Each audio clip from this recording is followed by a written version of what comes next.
Welcome everybody to the second episode of Rocco's Rundown. How's everybody doing? It's been a week, and today we're going to get into the AL West. It was a good week overall. I thought the support was great. I appreciate any and all the comments, all the subscribers, all the views. I'm doing this for myself, but it was great to see some support. But anyway, let's get into the AL West. So we're going to go the same as last episode, same breakdown. So quickly we'll get into how I think the division's going to land. Rangers in first, Mariners in second, Astros in third, Athletics in fourth, and Angels in fifth. Before I get into all the details, the Rangers I think had the best offseason.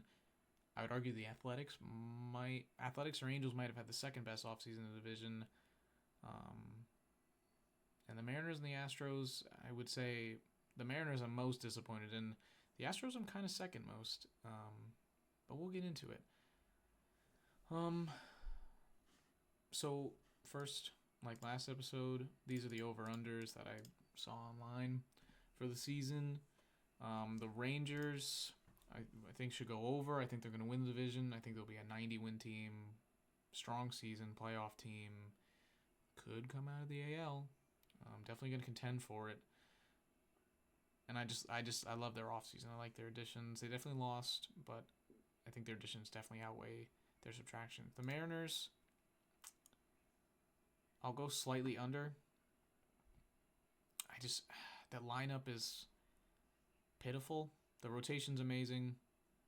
I just was very disappointed with the offseason, and I'm afraid that that's going to carry over into the season for the fans and also for the front office. I mean, if they didn't make moves in the offseason now, they didn't make moves at the break really last year, do you think they're going to make moves for the lineup now?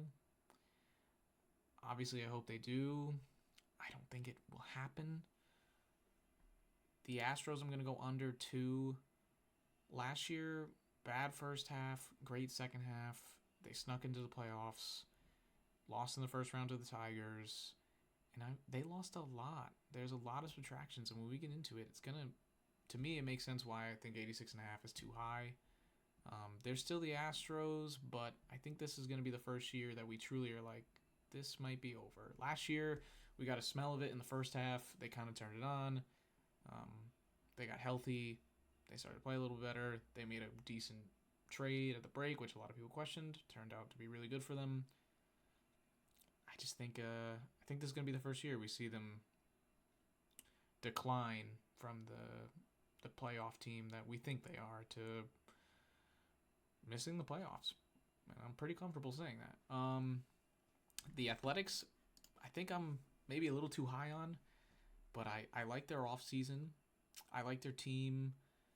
Yes, they're not in Oakland anymore. They're not the Oakland Athletics. They're just the Athletics. They're going to be playing in Sacramento. But I really like their offseason. I know they had to spend.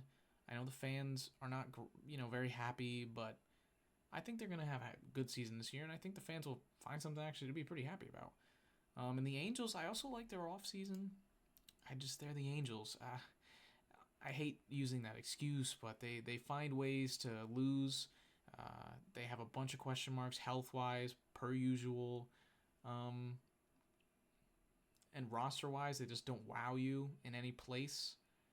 But I would go over. So Rangers over, Mariners under, Astros under, Athletics over, Angels over. I think this could shake out like the AL Central does most years, where the top 3 might be in contention the whole year. I think the Rangers might separate a little bit, but there's a chance, they could be close with the Mariners and the Astros for majority of the season. But just a lot of mid-70s, low 80s, 190 win team, high 80s win team to win the division. I guess we sort of see that with Pacoda. I gotta switch these actually. This is 86. This is 74. I did not switch it. Actually, I didn't switch that one. I switched this one. Anyway, sorry about that. This was 86. No, it was 87. Maybe it wasn't. Let me go to Pagoda. Sorry about that. Pagoda standings. Houston, 87. They were 86. Okay. Sorry. Anyway, yeah. So Pagoda projections, as we look at it, Rangers are at number 1 in the division at 90. They think the Astros will finish second. Mariners third. Athletics, Angels. I agree with 90 here. Obviously, I think under, probably 83. Astros, same ballpark, 82, 81. I like this 77 more from Fangraphs. I think they might even be higher. I think they could be 78, pushing the 80 range, 500 ball team. And the Angels, I think, will be, obviously I said over, so above 72, but not much, 74 win team.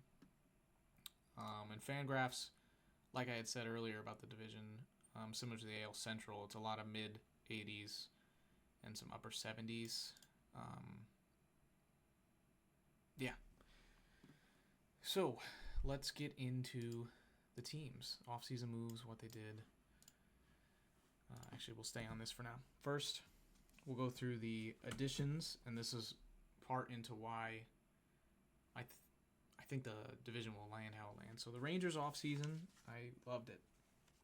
Additions include Jock Peterson, Chris Martin, Kyle Higashioka. They extend Eovaldi. They trade for Jake Berger. And DeGrom's healthy to start the year. We'll get in more into DeGrom, but those are definitely some good additions. They do lose, though. They lose Scherzer. They lose Yates, Heaney, Leclerc, Carson Kelly, Jankowski, and Robertson.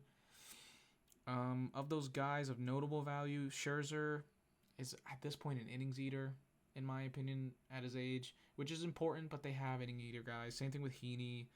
Yates is a big loss for the bullpen.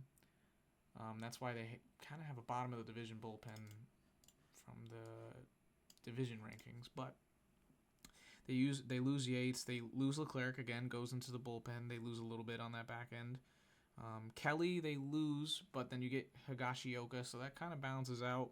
Jankowski is a bench bat. Jake Berger, I know they completely different players, but bench bat nonetheless. Maybe even see some lineup time. Robertson again, so they lose a good bit in the bullpen, which hurts. And they lose an innings eater, but they get Jock Peterson, who, from a year in, year out DH basis, like a guy who's been a DH for a long time in the league, he's one of the best DHs out there. I mean, he's consistent. He brings you power from against a righty and a lefty. Obviously, his righty numbers are insane, but the guy just knows how to hit the baseball. He's done it in the playoffs. He's done it in the regular season. He's been doing it in a small market or smaller market in Arizona. Now he's going to Texas, bigger market, into a lineup that has a lot of protection for him. I think Jock Peterson's huge. Chris Martin, he's 38. He's still damn good, but obviously you would hope they kept Yates and kept a lot of their bullpen guys, but they get some bullpen help. Higashioka was great in the playoffs.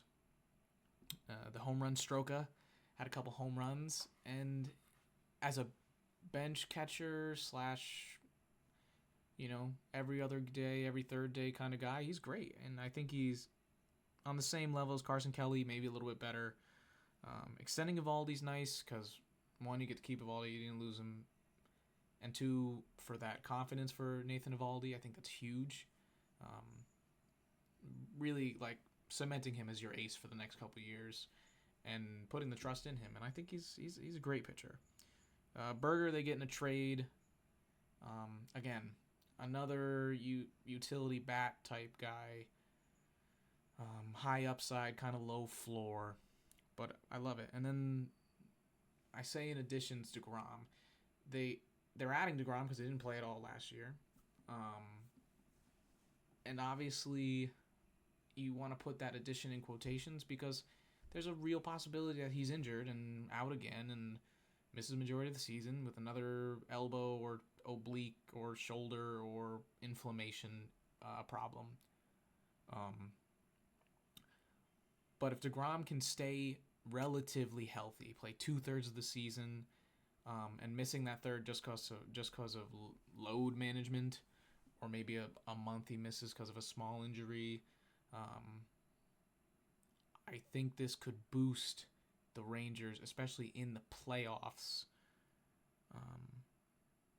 and their ceiling of, if we have Eovaldi and DeGrom fully ready to go, those two guys night in and night out in the playoffs and during the season are hard to beat, especially with how talented their lineup is. And yeah, you can look at their bullpen, especially compared to the other contending teams in the AL and the NL. It's not good. But we've seen teams with amazing lineups, really good rotations, and a mediocre bullpen go on crazy, crazy runs. And guys in the bullpen kind of just pop out of nowhere sometimes. Sometimes they have a horrible season, next year they have a great year. And vice versa. So their weakest thing being their bullpen is obviously something that they need to address, especially if the guys put up the projections that, if you look at Fangraphs, we go to their bullpen, 3.3, a bunch of 4 ERA, high threes, not a lot of WAR, not a lot of innings, a lot of walks.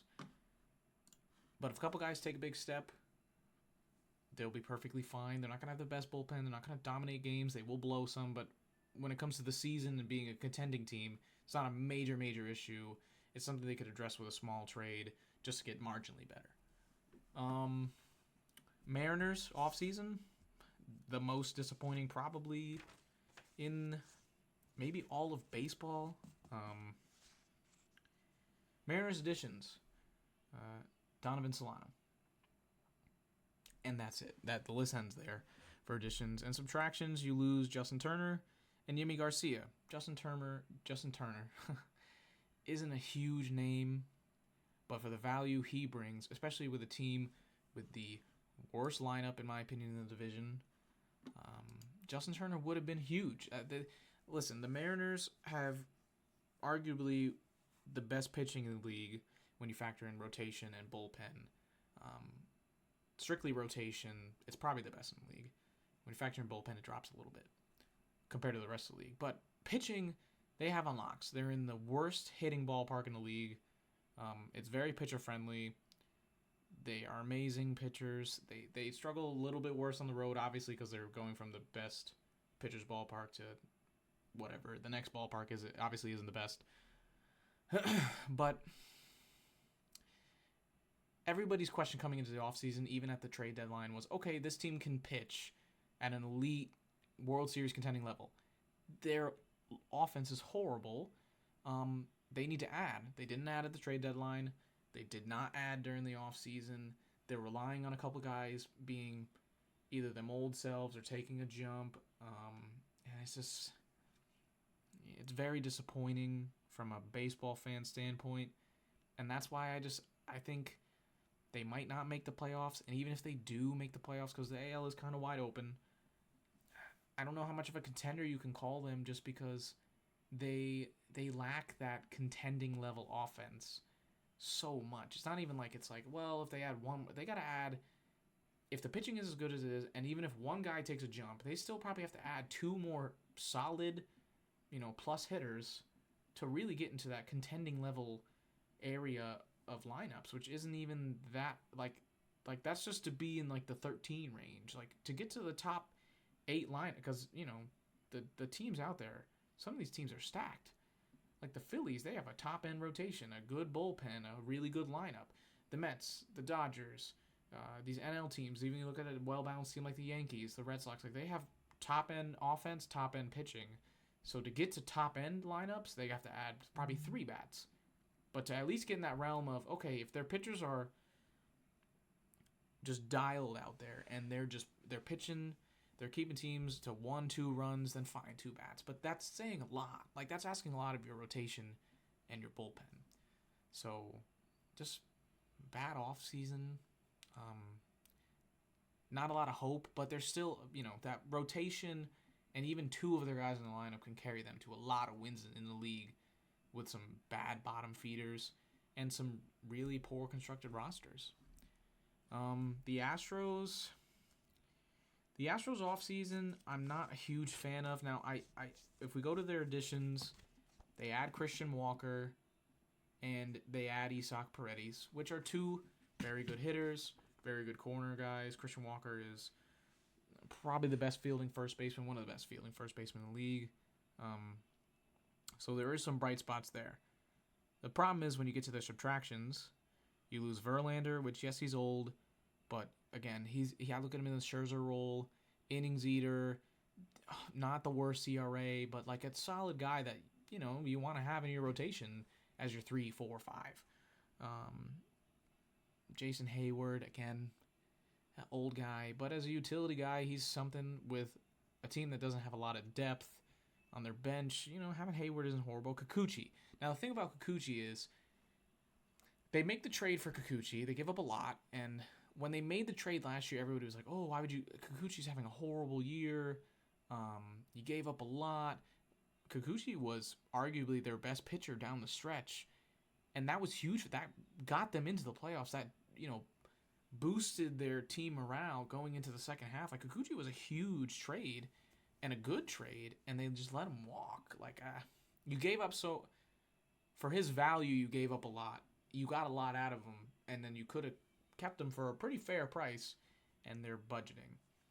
Also, you lose Bregman. Bregman is going to be a big loss in the field, at the plate, team morale, innings guy. I know he has declined.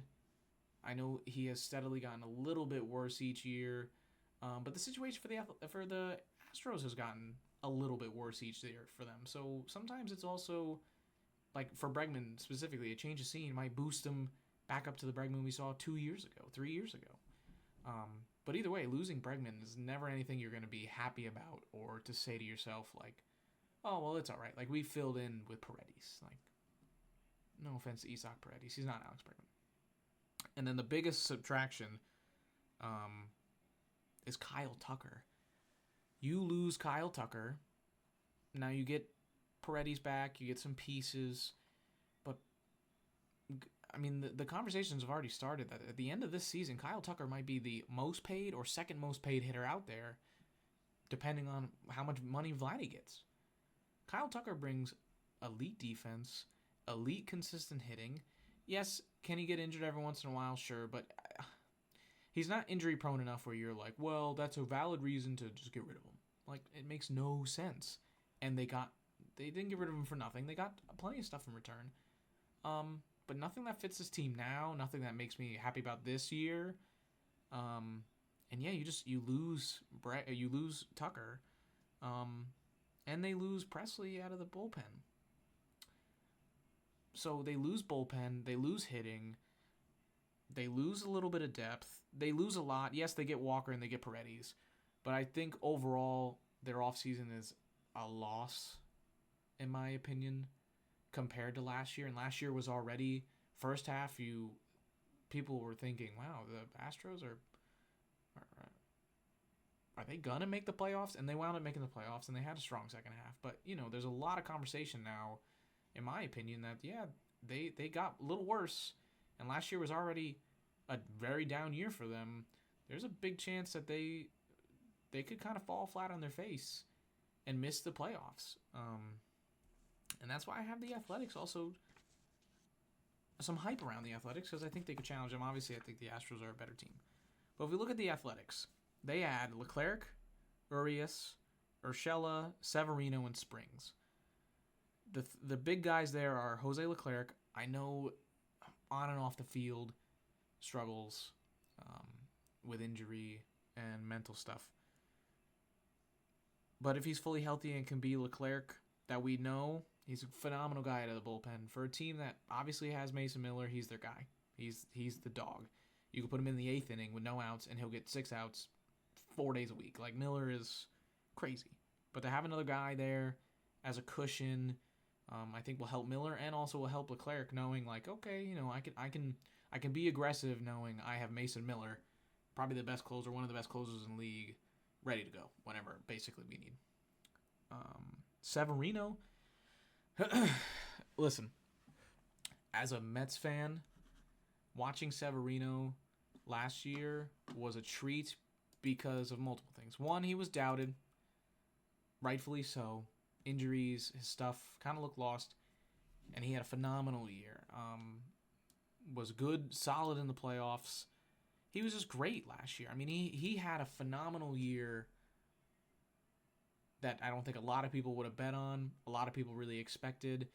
And the Athletics, they had to spend money, but they went and spent it, and they got good value. He's an innings eater. He's got great stuff. Is he an ace? No. Can he be a 3? Maybe a low end 2? Absolutely. And when you have, I mean, we'll just look at their roster for a second. When you have Sears and Springs, that's a, you know what? That's not a horrible rotation. Is it a rotation that's going to be prior to the season celebrated and put out there like this is a top end rotation? Absolutely not. But considering they only lost Stripling and Gott, which at best are innings eaters, and you add a ace, really I view him as like a 2/3. You add another pitcher in Springs. You add a little bit of depth / hitting with Urias and Urshela, and then you add a bullpen guy. Like they did all the, some people will call them bare minimum moves to get a good bit better, but they did them. And after the momentum of last year, like the Athletics were supposed to be horrible, and yes, they were not a good team.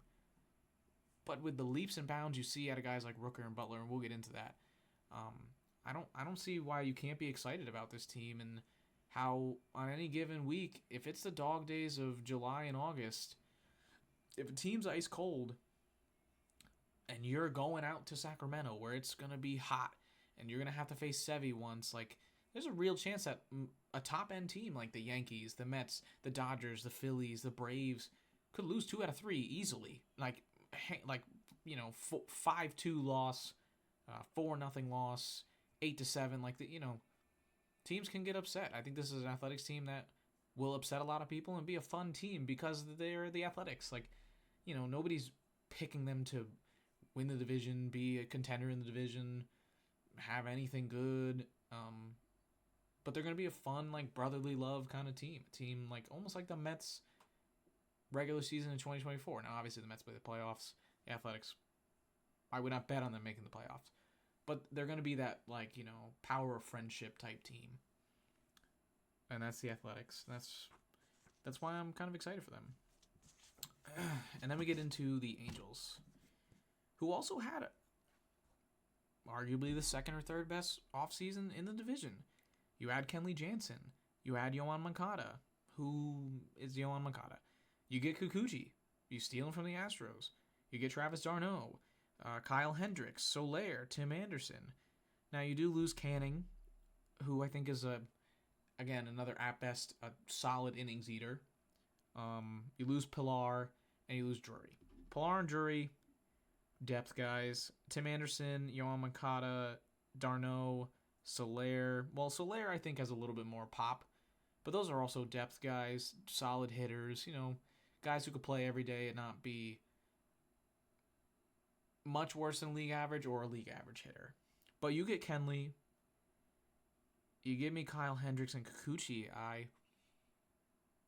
think with only losing Canning, and some depth, I think they get significantly better. They get a little bit more pop. Obviously, they have extremely high upside, extremely low floor guys in Moncada and Tim Anderson.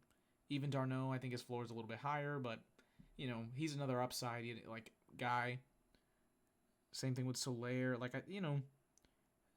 Again, not a ticket off season, not a high end off season, not an off season a lot of people are going to talk about, but they got better, and I think they got a good bit better.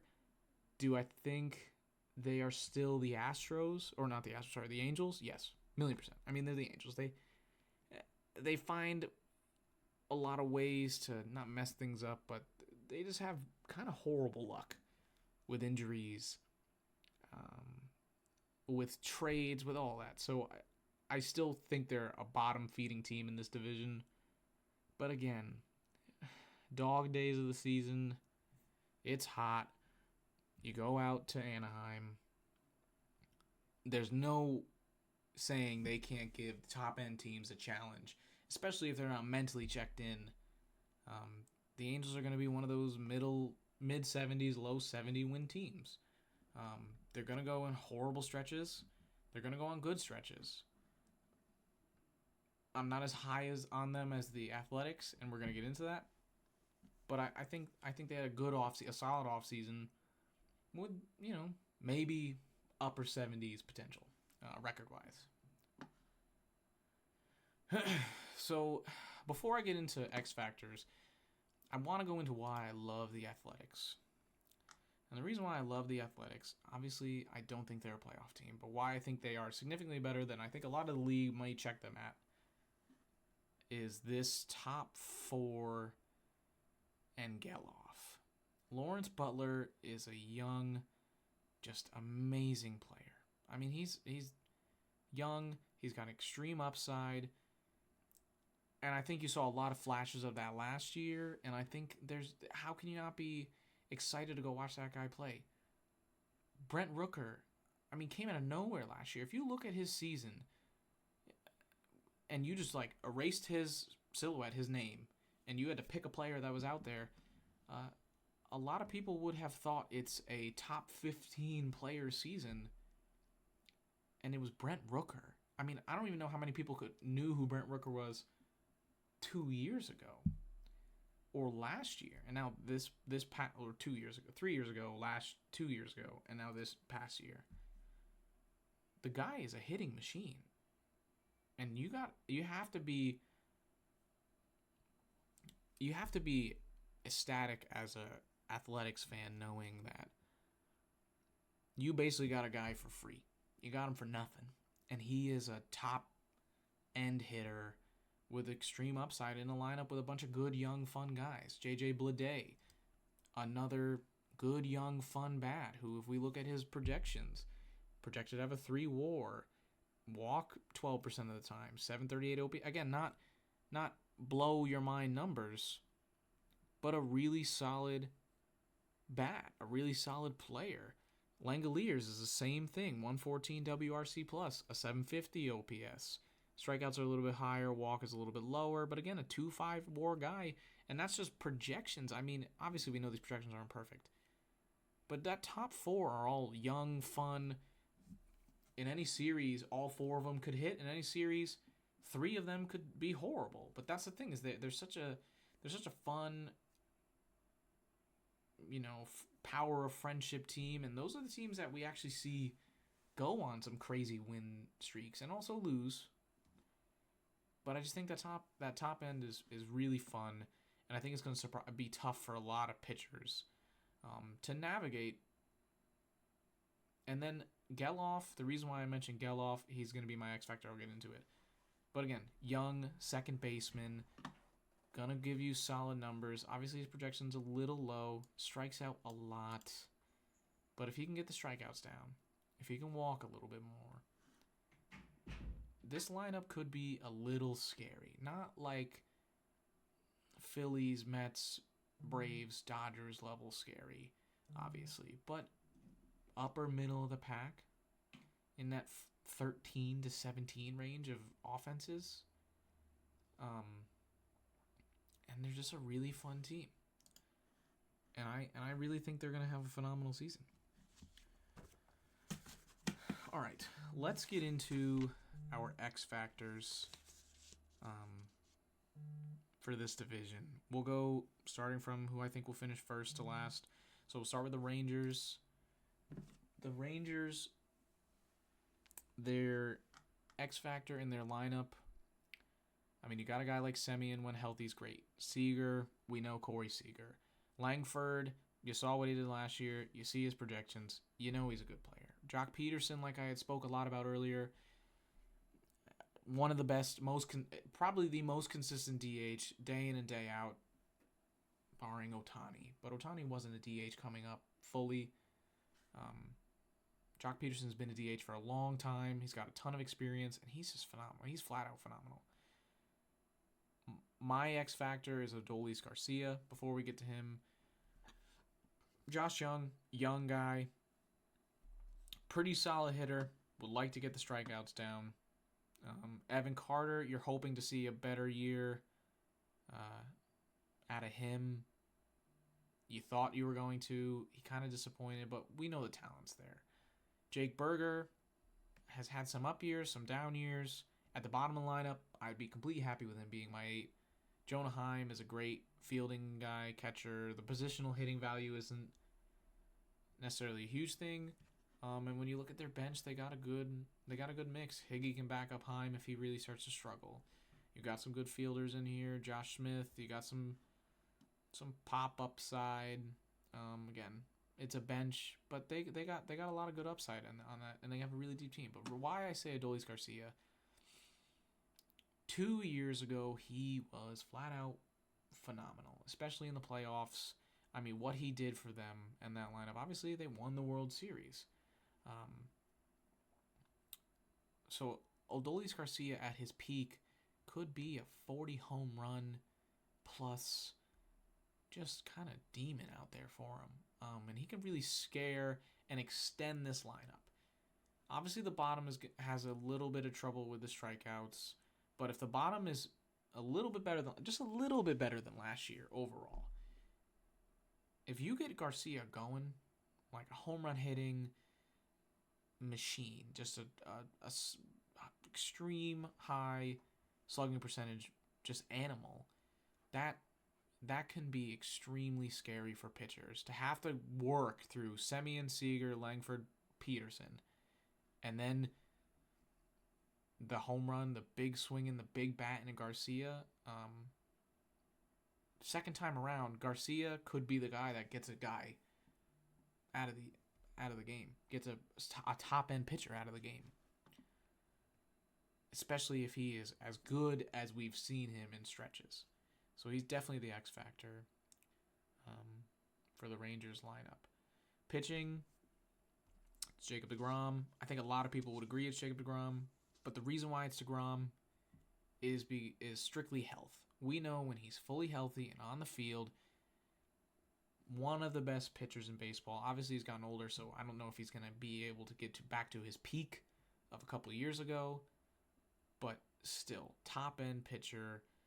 You're just praying and hoping that he can be healthy enough to get a solid amount of innings and really be ready for the playoffs. Because if he is fully healthy, fully in like the month before the playoffs, he's healthy, gets the innings under his belt, gets in a groove, deGrom is the biggest upside pitcher probably in the playoffs if they make it. Like, you face Jacob deGrom game 2, or maybe they throw him, but either way, like if it's game 2 or 3 or 5 or 7 at the end of the series, if you have to face deGrom, nobody, no matter the lineup, is feeling good about it. Nobody's going to be there. If he's fully healthy and in a groove, nobody's going to sit there and be like, oh, well, I think we can get after deGrom tonight.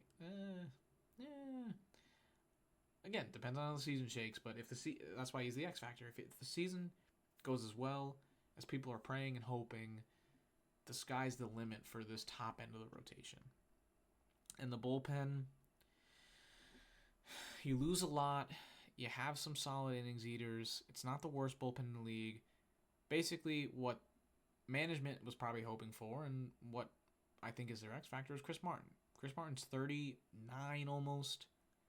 Obviously, you think there's going to be some kind of regression. There probably will. If Chris Martin can be very, very solid, top 15 closer in the league, top half of the league as a closer, maybe even as an 8th inning guy if they want to run somebody else, I think it'll give enough life to the bullpen where they can be middle of the pack and have an elite end offense, an elite end, maybe not elite, but a high end starting pitching, and they'll just win a lot of games. So Martin could really unlock that for them. And I think that's the number one hope. And that's why I think he's the X factor in their bullpen. When we get to the Mariners, this lineup is subpar. And we're all hoping and praying that when they made that trade for Arozarena, there we go. When they made that trade for Randy Arozarena last year, everybody was hoping that he would go back to the Randy we all thought he was 3 years ago, 2 years ago, whatever. Wasn't that Wasn't really even close to that. Struck out more than anybody would have hoped. But I think if he can get to 75% of what we thought Randy was, then the lineup isn't the worst in the league, or one of the worst in the league. Then it jumps up a little bit. I still think they need a lot of hitting. They need a lot of guys to produce. But if Randy can kind of get back to Randy that we hope he could be, especially with the home runs, they lack a lot of home run power in my opinion. If he can get up there, 30 home runs maybe, bring down the strikeout percentage a little bit, Randy could be huge, and that's why they have him in the 4, and I think they're hoping for that. Because, listen, Robles, I think maybe if he brings the strikeout percentage down, walk percentage up, could be an okay leadoff guy. Julio, obviously, his numbers are weird. Nobody would expect him to get worse. He's gotten a little bit worse, but obviously I think the potential, he could be a top elite end player in this league. Raleigh, positional value, amazing catcher. So if one or two of these guys can get on and Randy becomes an RBI machine, a home run machine, the offense can give them just enough that if Randy hits a home run obviously not once a game, but in a series, let's say he hits 1 or 2 home runs, and let's say one of them is with a guy on, let's say he hits one more RBI. That's enough runs with the rotation and the bullpen that they can really keep themselves in games with elite end lineups and good rotations on the other side. So that's why Randy's the X factor for the lineup. The rotation, honestly, you could pick any of the 5. I'll go with Bryce Miller just because if he can be a 3.6 ERA, 3.7, and accumulate the projected 2 WAR that Fangraphs has, it gives the rotation enough length that, I mean, no matter what, you're probably going to have the worst pitcher in the matchup. At best, slightly better. All 5, 1 through 5 in the rotation. Especially if Bryce Miller can really kind of elevate even a little bit. And then the bullpen, they just have a bunch of really solid, funky arms. Santos, maybe. He comes from Chicago. He's a young guy. Didn't have a great year last year, but you see he's projected a solid ERA, projected some more. If the projections are what they seem, he'll have a much better year compared to last year.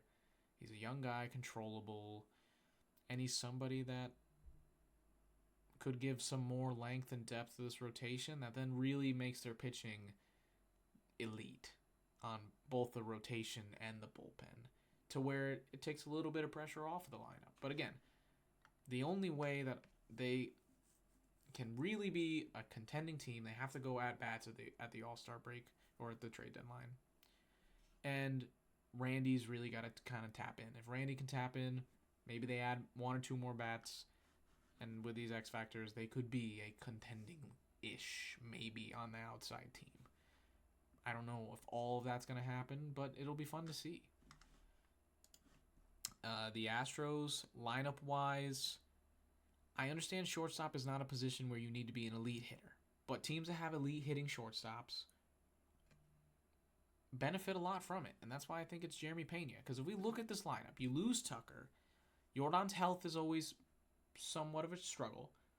Well, if he can stay healthy, you really need somebody to kind of take a leap from their core. And that's why I think it's got to be Pena.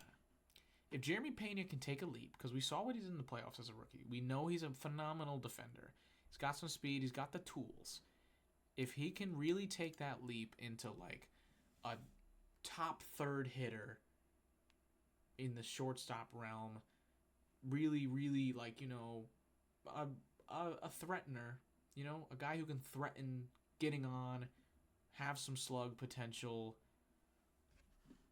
walk a little bit more, the lineup becomes so much deeper, so much better. to where losing Tucker sucks, but he missed a good portion of last year. Adding Paredes, if you get that depth in that 6 hole, the bottom's respectable. They have a respectable bottom of the lineup. They have a respectable lineup 1 through 9. It's just, there's not a lot of excitement, in my opinion. If Pena can bring that excitement, bring that level of threat to this lineup, I think they can still be the Astros we're used to, where they are always a threatening, contending level team. Rotation, I think it's Arrighetti. Valdez and Brown are great. They're projected to be great. They were really good for them last year. You're hoping for the same thing again. Blanco's a fine 4, in my opinion. Wisniewski is a fine 5, innings eater type guy. I really want Arrighetti to take that kind of leap. He's young. He's finally getting some experience under his belt. If he can take a marginal leap with his stuff, with maybe his walk per 9 going down a little bit, get the full year, get all the starts, then their rotation, again, takes a little bit of a leap, a little bit of a jump. Makes them a little bit more threatening, gives them some depth. And Arrighetti is not a household name by any means, but he could get into that. Like, Spencer Arrighetti, like he's pretty damn good. He's a respectable 3. On some teams, he'd be a 2. Like, so that's the type of leap that they kind of need at Arrighetti to be on this contending threat of an Astros team we're used to. And the bullpen, there's a lot of guys you can kind of point at. I'm going to go with Whitley. Not a really good year last year. He's projected to be a little bit better. He's young. You lose Presley. The bullpen was worse than I think we had expected last year. But they still have Abreu and Hader. You just need another guy that can kind of be reliable. And they have maybe a guy in Taylor Scott. But it would be really nice if Whitley could take a jump, especially with how young he is, to where they can keep him under control. And then he can be that third guy as a really reliable guy that they can go to in the 8th or 9th inning to give Abreu and Hader some rest. Or if a starter has a bad day, bring him in the 7th just to kind of bridge it to the back end of the bullpen. So that's the Astros. The Athletics, I alluded to it earlier. I think it's Geloff, young second baseman plus fielder, is projected to have a good year. I would love it if he could bring the strikeouts down. If he can become a grinder, like when he comes to the plate, it's like, all right, this guy's gonna grind out in a bat. He's gonna give me pitches. He's gonna make me have to pitch to him. I think it makes that lineup like a really solid middle of the pack maybe lineup. If everybody's doing like what they're projected or what they did last year, if Geloff can kind of take a little bit of a leap, they become a middle of the pack respectable lineup. 1,000,000% in my opinion. So Geloff is definitely the big X factor there. Pitching, it's Sears. The reason why it's Sears is you saw some potential last year. And if he can jump into that 2, like the second best pitcher on every team across the league, he would be a 2. The rotation becomes very fun. You have Springs, who's a really good, solid innings eater. Sevy, who had a great year last year. If you get Sears into that same tier as a Sevy, now you have just a really good, solid rotation. Not gonna, light up the box office or anything, but just like, okay, this guy's gonna give me 5-6 innings of 4-run play. Solid play. Like, on an average night, he's gonna be a above average, top-ish end pitcher that you have to game plan around. And as a lefty, I don't know. It just, to me, if he can take a jump at 29 with the value they got him have, with the season he had last year, get the K per 9 up, bring the walks down even further. Then their rotation becomes a very solid rotation with a very solid lineup. And then that's why, again, Leclerc is the X factor for their bullpen. If Leclerc can get back to the Leclerc we know, that gives Mason Miller enough rest where he can come in the 8th and 9th every once in a while in a close game. Let him be the 9 guy. Leclerc can be your 8 guy. If he can be the, he's our 8th inning guy, most of the time he's going to be great. Then you're just asking for the rotation to get through 6 on a regular basis with 4-ish run play. And then you have a ton of arms to get you through maybe the second half of the 6th inning and the 7th inning, to where Leclerc and Miller, you just hand him the ball, and then he hands the ball to Miller, and they get out of a game. So I think if Leclerc can really be that guy, that solid number 2 in that bullpen, all of a sudden, again, they're not going to be a box office team. They're not going to be a playoff team, but if they have another offseason like they did this year, and they can build off of that offseason, like if the offseason they had this year, adding Severino and all the guys they added, if they can duplicate that with a solid season for this upcoming season, they could then become a dark horse level playoff contending team next year. Obviously, you got to see how the season shakes out, and they got to spend the money next offseason too. But I don't think it's crazy to expect Leclerc to go back to what he is. I don't think it's crazy to see a little bit of a JP Sears jump. Same thing with Geloff. If those 3 X factors happen, which I think they more likely than not will happen, this Athletics team is going to be fun. They're going to be aggressive. They're going to be a team you can't sleep on every series, no matter who you are. Especially if you're in Sacramento on that small turf field, hitter-friendly park, like an opposing pitcher, especially in the dog days, that lineup is a little scary. If their pitching can be consistent, you give up 5 runs, 4 runs early, and their rotation's on, and their bullpen is, solid enough, you're going to lose that game, and you might lose the series. And they're going to be a fun, solid team. And I really like their offseason. I really like their team. Yeah, I like the Athletics. Really, I like them a lot. Kind of similar, but not as hopeful, I guess, for the Angels. Their 2 X factors. Well, X factor number 1 is Mike Trout. We know who Mike Trout is when he's healthy. The issue is when he's healthy. If he's healthy, the sky's the limit for Mike Trout. We know that. It's just if he's healthy. That's why he's a huge X factor. Because if he's healthy, then this lineup becomes okay. It's solid. Same thing with Logan O'Hoppe. We saw flashes of O'Hoppe last year, and we were like, wow, this, for a catcher, positional value is crazy here. He's a mate. Like, he could be a very, very, very top-end catcher. Top-end player. Not, elite, but top-end. So if O'Hoppe and Trout can really get it going, really get some momentum, the sky is really the limit for this team. Ward is solid. Rengifo is solid and young.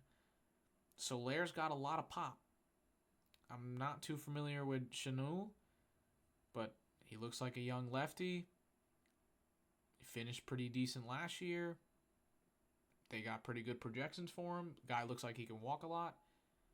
To where if O'Hoppe can take a leap and be a very solid middle lineup hitter, that 1 through 6 is not, again, another 1 through 6 like the Athletics you can't sleep on. And in the dog days of July, and August, they can upset you. September, they can be a tough team to battle around. And I think they have a decent bench, especially when you have d'Arnaud. And I think that's what's going to be good for O'Hoppe, is having d'Arnaud will give him some rest, him a guy to learn from. So yeah, if O'Hoppe and Trout can really have a full year under their belt, the Angels lineup is going to be pretty solid all around. Rotation, I'm going to go with Reed Detmers. You're assuming Kikuchi has a pretty similar end of the year as last year. Soriano's young, got a lot of upside. Anderson's kind of an innings eater. Hendricks is the definition of a low end, but still an innings eater. It's really just if Reed Detmers can be another one of those good, young, solid guys, like has high upside, can give you a really strong night. I'm not saying every night, but if he can take a leap, especially compared to last year, then the rotation becomes very deep. Kind of like the Athletics. There's no real ace, but Kikuchi, Severino are solid twos. If you can get another 2/3 in there, it's going to be a decent enough rotation with the lineup. They can definitely upset some teams. And the bullpen, Ben Joyce is literally throws flames. Like, throws just a flame. I don't even know how to describe it. Jansen is an experienced, really good closer, top in the league. They got some young guys with some decent upside. They're not going to wow you. I'm not too familiar with their bullpen, but based off of what I can see in their bullpen, what they really need, probably Quijada, young guy-ish, still got some good control, lefty. They basically got him for nothing. If he can be a middle 3 ERA inning eater with Joyce and Jansen to have a funky lefty in there, that could be big. A lot of teams don't even have lefties. So getting an inning eater like that and a funky lefty could, again, make it a upper middle of the pack, around 20 bullpen. Again, the difference between them and the Athletics is I don't know how reliable Trout's health is, and it's the Angels. The bottom of the lineup could be the worst bottom of the lineup in the league, or a pretty solid one. Moncada and Anderson could both be horrible. They could be decent, but they could be absolutely horrible. And Adele had a better year last year. You're hoping he can keep it up. But when it comes to Moncada and Anderson, their floor is at the bottom. Their ceiling is middle of the pack. But yeah. So overall, Rangers 1, Mariners 2, Astros 3, Athletics 4, Angels 5. I think the AL West is going to be a fun division. I think a lot of people will pay attention. I will definitely pay attention, even though this is going to be a predominantly Mets channel. But yeah, so those are that's my AL West rankings, and that's all I got. Till next time.